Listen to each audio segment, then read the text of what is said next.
So, how many people have had someone in your life that you love, but you just didn't see eye to eye? You didn't get each other.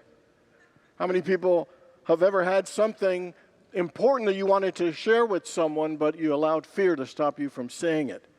Anybody even rehearse it in your head and still chickened out telling them? And last one, how many people have someone in your past that you wish you had a better relationship with?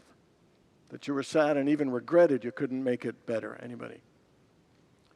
This morning we're going to talk about regrets, because we all have some regrets. Mark Twain says the things we regret most in our lives are not the things that we did, but the things we didn't do. Not the things that we said, but the things that we wished that we had said. You know, today we are in week 6 of our 7-week Songs of Life series, and today we're looking at the 1988 hit by Mike and the Mechanics of this song, The Living Years. Now, this song is about a son's regret of not sharing many things he wished he had shared and said with his dad. His regret of the things he would have loved to have done and experienced with his dad, but he didn't. You can feel his regret in the haunting words. I wasn't there that morning when my father passed away. I didn't get to tell him all the things I had to say. I wish I could just have told him in the living years. I mean, I don't know about you, but this song brings tears to my eyes over all these years. You know, it stirs something in us, and it hits us in a place where we all can experience, where we've all experienced someone that we wish we have shared more with. You know, more of our feelings or our thoughts or desires, or ask them about theirs. We've all experienced the sadness of regret and the sadness of wishing that relationship was better than it actually was. You know, The Living Years was co-written by Mike Rutherford, who co-founded the rock group Genesis, Peter Gabriel and Phil Collins, and B.A. Robertson. Interestingly, they had both lost their dads right around the same time. And B.A. Roberts actually wrote the first verse before his father died, and he was actually in Los Angeles in a hotel working when he got a phone call that his dad died. And that's how that line, I wasn't there that morning when my father passed away, got in there. And in fact, most of the words actually came from B.A. Robertson, because it was about his unresolved issues with his dad. And Paul Carrick, who actually sang the song, also lost his dad. He lost his dad when he was 11. So it's interesting, the two writers and the singer of the song all had issues with their dads who died that they wish they could have made better, that they wish that they could have experienced in the living years. You know, regret can really be painful. But I think regret in some ways is vital and necessary in our lives for us to grow, for us to learn, because we all make mistakes. So I want you to think of something you regret in your life right now. And let me ask you the question, why do you think we have regret? I think it's because we have regret because we know we could do better. I think we have regret because we want to be better people. We want to live better lives. We don't want to hurt others or ourselves. So we truly want to live full and happy and healthy lives. To me, regret gives us the opportunity to look at ourselves, ourselves and ask how we're living and if we like the way we're living, and to be able to make adjustments so we could do it better next time. We could say it better next time. We could handle it better next time. I mean, regrets can hurt us when we hold on to them. They can keep us stuck and in pain.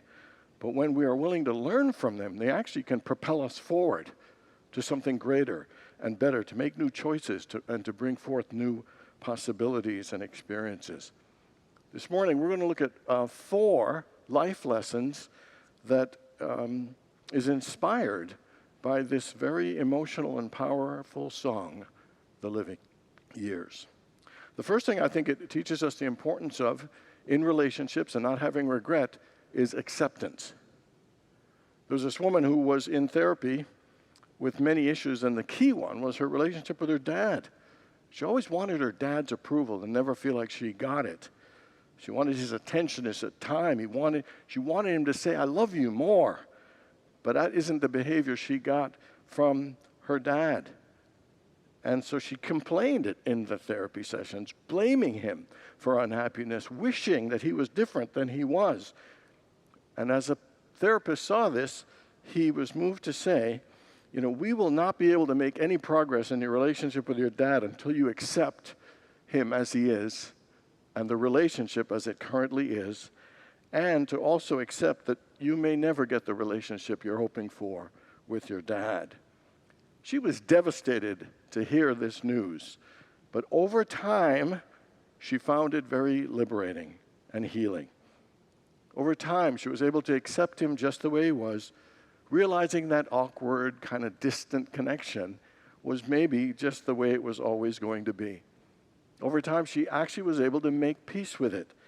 And eventually, it gave her the ability to actually see the good in him. And to see the good even in the relationship that they had. Acceptance is a powerful and amazing thing. So I ask you, what person or relationship in your life are you having a hard time accepting? Who are you wishing were different? And are you willing to make peace and accept them just as they are and to enjoy the relationships and the aspect of it that are working and that you are enjoying? In the book of AA, it talks about how powerful and important acceptance is. It says, acceptance is the answer to all my problems today. When I'm disturbed, it is because I find some person, place, thing, or situation, some fact of my life unacceptable to me. And I can only find serenity until I accept the person, place, thing, or situation as being exactly the way it's supposed to be at this moment. So what in your life are you willing to accept that you've been resisting? Who in your life are you willing to accept rather than complain about or blame? I read an article on the importance of accepting our parents, and here's what it said. Few steps in the journey of personal growth and self-discovery are as transformative as fully embracing our parents. The act goes beyond mere acknowledgement. It is about accepting them with all their imperfections, histories, and complexities of the familial relationships. When you think about it, our relationship with our parents were the first relationship we ever had. It influences every area of our lives, our development, our self-image, and our future relationships. And for those who have been hurt by family, who have been mistreated or wounded by parents, acceptance is absolutely crucial. To be able to see our parents and to acknowledge the hurt that we experience without blame is powerful and can only happen until we have acceptance. And acceptance is to get that place of understanding that that relationship may never be able to be fixed, that it may never change, but we could still find meaning and healing through it. Family relationships, particularly with our parents, are powerful and have a huge, lasting impact, and it's important for us to find that place of acceptance so we can begin the healing. 3 ladies are sitting around a table playing bridge and bragging about their sons.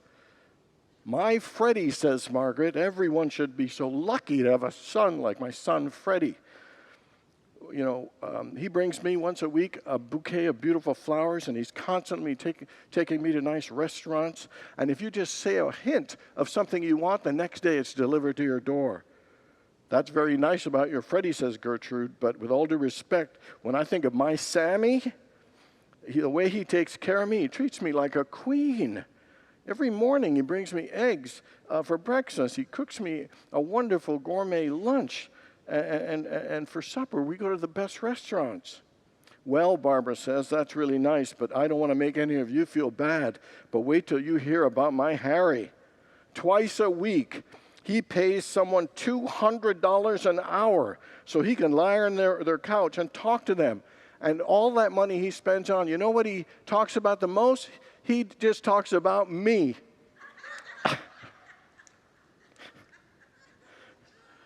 Everybody's got some family stuff.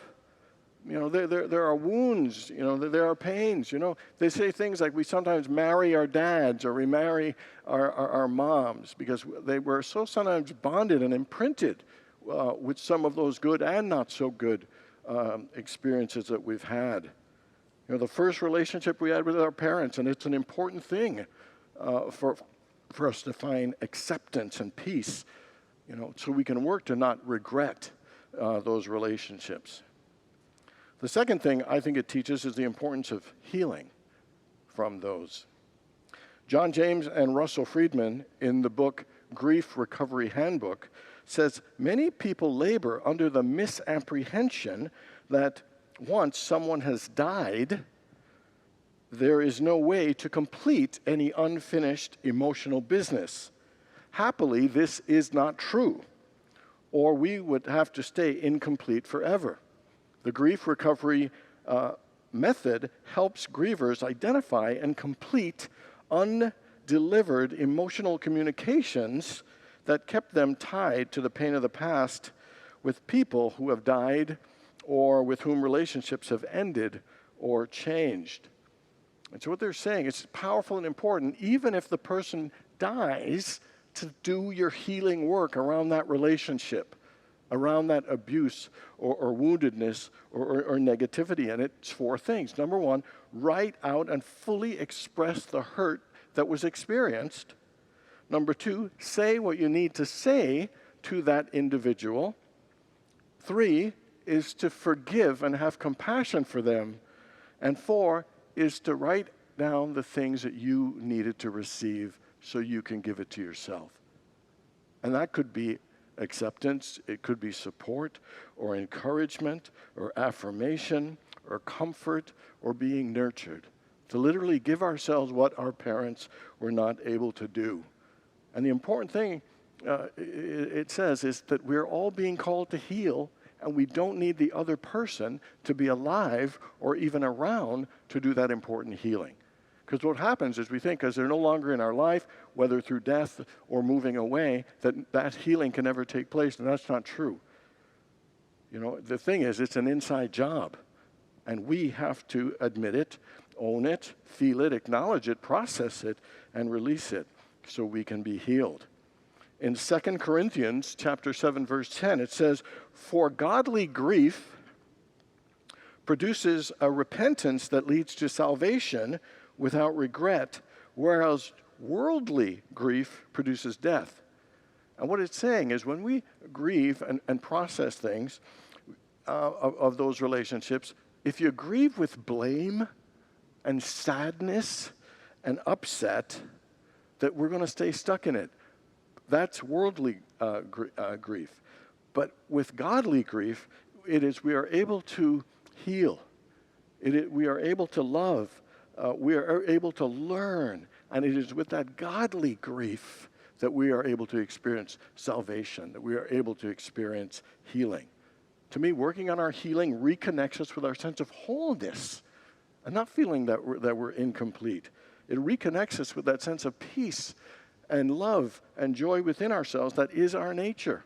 And if we want to have healthier relationships, we have to take time to heal those old wounds, particularly the family ones and the ones with our mother and our father.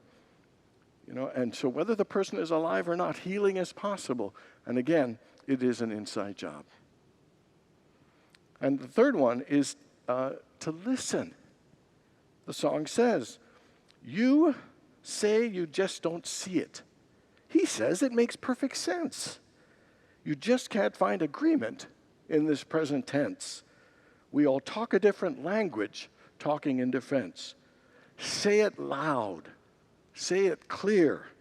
You can listen as well as you hear. It's too late when you die to admit we don't see eye to eye. What I love about this is the beginning of hope in this song. Because to say you can listen as well as you hear. means that we all have the ability to truly listen with our hearts, to listen with compassion. Paul Tillich said the first law of love is to listen. And, to listen is to love. Tillich said, if the first law of love is to listen, then the greatest commandment, or two commandments, could be which are to love the Lord your God with all your heart and your mind and your soul and strength, and to love others as yourself. He said it would be just as true if we said to listen to the Lord thy God with all your heart and soul and strength, and to listen to others as we listen to ourselves.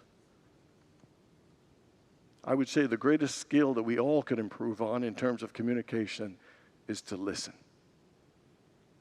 Sometimes we are so busy wanting to get our thoughts, our opinions, our ideas out that we really don't listen to what the other person is saying. In the book of James, it says, everyone should be quick to listen, and to slow to speak, and slow to become angry. Rachel Naomi Reman says this, listening is the oldest and perhaps the most powerful tool of healing. It is often through the quality of our listening and not the wisdom of our words that we are able to effect some profound changes in the people around us.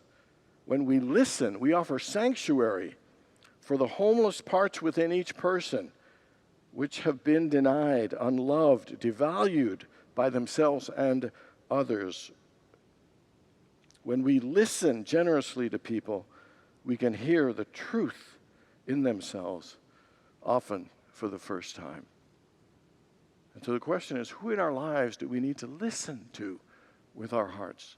Listen with care and compassion. Just the act of listening would transform all of our relationships and transform ourselves as well. True listening is about being present, being engaged. It's saying, I can see you. I hear what you're saying. I feel what you're saying. Even if we don't agree with them, being present and fully engaged and listening is one of the most healing and powerful things that we can do. So again, which relationship in your life could you spend more time listening with your heart and with compassion?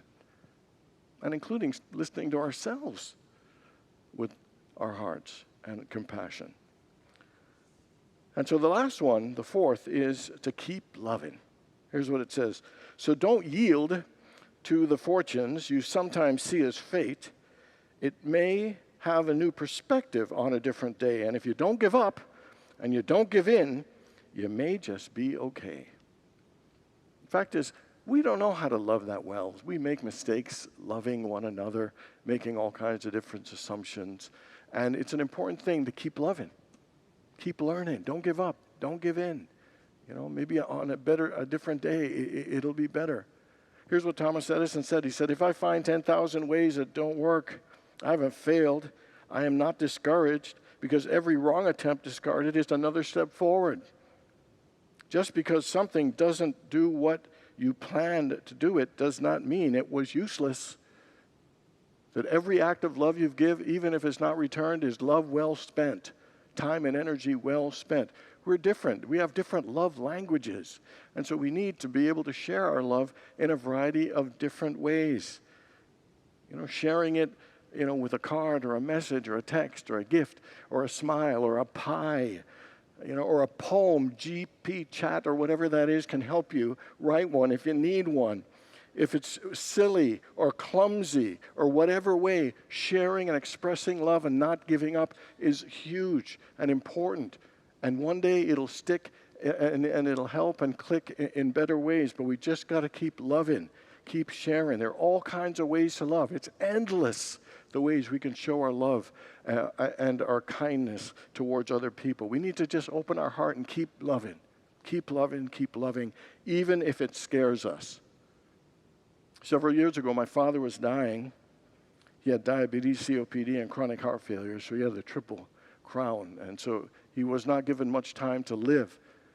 And he had less and less energy, and it was Christmas time, and he was not able to come to the dinner table because he was so weak and he was struggling.